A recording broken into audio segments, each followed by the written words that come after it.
ওটা ভিন্ন ধরনের। আসসালামু আলাইকুম। সালাম। আপনার নাম কি? আমার নাম বুলবুল।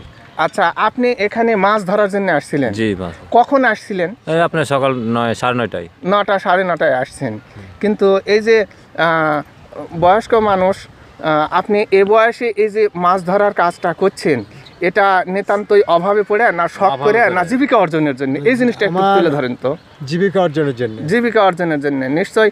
এই নদীর থেকে যতটুকু মাছ পাইছেন, মাছের পরিমাণ তো খুব বেশি দেখছি না, কিন্তু অল্পই পাইছেন। এতটুকু দিয়েই যতটুকু সহযোগিতা হয় এটা নিয়ে ছেলে সন্তান নিয়ে খাবেন, এটাই তো প্রত্যাশা।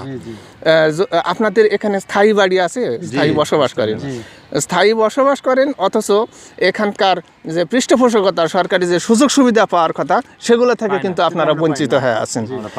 অথচ সরকার যদি ইচ্ছা করতো এখানকার এই নদী উপকণ্ঠের দুর্যোগ মোকাবিলা করে বসবাস করা এই লোকদেরকে বিভিন্ন